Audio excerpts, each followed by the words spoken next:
जय हिंद प्यारे साथियों, आप सभी का स्वागत है Kumar Mukesh sir 0.1 YouTube platform पे। प्यारे साथियों, आज के लेक्चर में हम लोग देखने वाले हैं कि लेखपाल 2025। भाई साहब, इतनी ठंड में लेखपाल की न्यूज सुन के तो गर्मी हो ही जा रही है।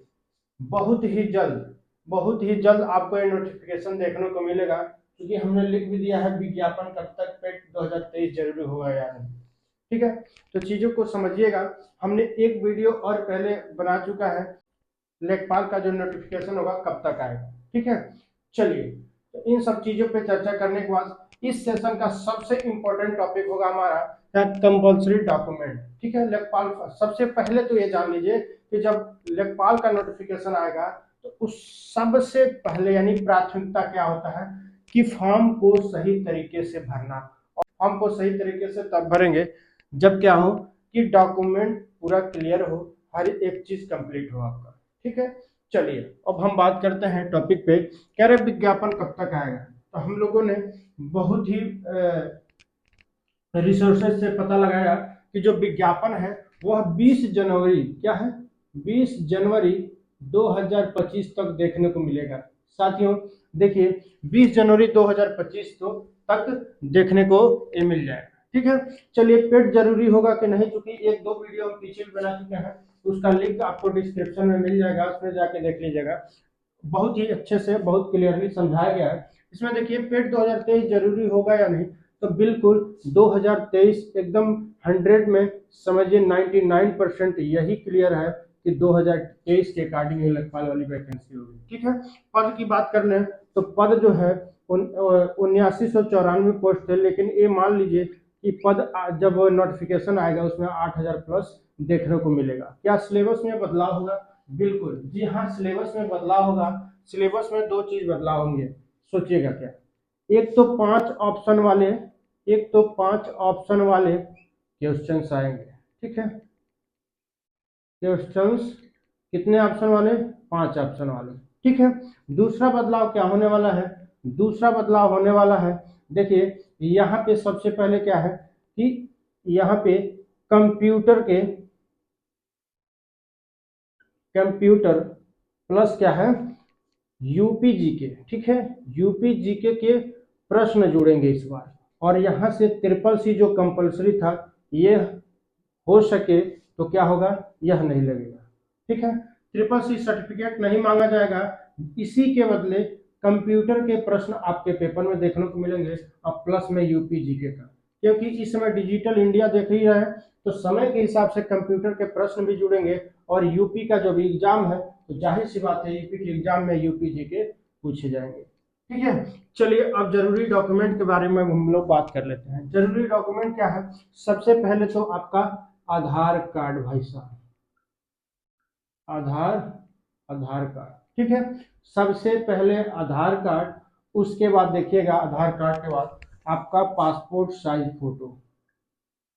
ठीक है, पासपोर्ट साइज फोटो हो जाएगा आपका।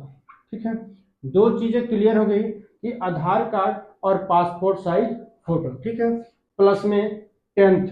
ठीक है, 10th एंड 12th सर्टिफिकेट। ठीक है, सर्टिफिकेट हो जाएगा आपका। 10वीं और 12वीं का जो रिजल्ट है आपका वो होना चाहिए। ठीक है, उसके बाद देखिए जो लोग ओबीसी से बिलोंग करते हैं, ठीक है, ओबीसी से बिलोंग करने वाले लोगों के लिए क्या होना चाहिए? कास्ट सर्टिफिकेट होना चाहिए, कास्ट सर्टिफिकेट होना चाहिए। देखिए इसमें भी कंडीशन क्या है कि कास्ट सर्टिफिकेट होना चाहिए, लेकिन क्या है यूपी गवर्नमेंट के तहत बना होना चाहिए, यूपी गवर्नमेंट के तहत। बात को समझिएगा, जो रेलवे वाले में मांगता है, चाहे गवर्नमेंट लेवल का कोई भी वैकेंसी आता है, उसमें क्या होता है सेंट्रल लेवल वाला है। ठीक है, सेंट्रल लेवल वाला कास्ट सर्टिफिकेट मांगता है, लेकिन यहाँ पे स्टेट वाले में क्या होना चाहिए कि यूपी गवर्नमेंट के तहत बना होना चाहिए वो कास्ट सर्टिफिकेट। यहां समझिएगा। इसके बाद देखिए ईडब्ल्यूएस। ठीक है, ईडब्ल्यूएस के लिए देखिए 1 अप्रैल जो है, अगर मान लीजिए 2024 और ये 25 है, इसका सर्टिफिकेट होना चाहिए, पुराना नहीं, 2024-25 वाला होना चाहिए। और देखिए जब 1 अप्रैल ठीक है। 2025 के बाद कोई भी वैकेंसी आती है तो उसमें वहां से इन लोग के लिए नई सर्टिफिकेट की जरूरत पड़ेगी। ठीक है, 1 साल के लिए क्या होता है, 1 साल के बाद इसको चेंज कर देना रहता है। ठीक है, तो इन सब चीजों को अलग लिख लीजिए। इसके बाद देखिए सबसे कंपलसरी इसके बाद हो जाता है, एक आपको जीमेल आईडी होना चाहिए। ठीक है, जीमेल आईडी होना चाहिए और एक मोबाइल नंबर। देखिए आप लोग को एक ही मोबाइल नंबर हमेशा यूज करना चाहिए, क्योंकि जब तक पढ़ाई कर रहे हैं आप, मोबाइल नंबर। ठीक है, ये आपके जरूरी डॉक्यूमेंट्स हैं। इसको कहीं किनारे भाई साहब नोट कर लीजिएगा और इसको सारे को तैयार कर लीजिएगा कि फॉर्म आए उस समय ढूंढना ना पड़े। नोट कर लीजिए। ठीक है, चलिए अब यहाँ एक चीज और क्लियर कराते हैं। सबसे पहले यहाँ सोचने वाली और देखने वाली और समझने वाली बात है कि यहाँ जो ओबीसी सर्टिफिकेट होता है, ओबीसी सर्टिफिकेट यह क्या है कि 3 साल के अंदर का होना चाहिए।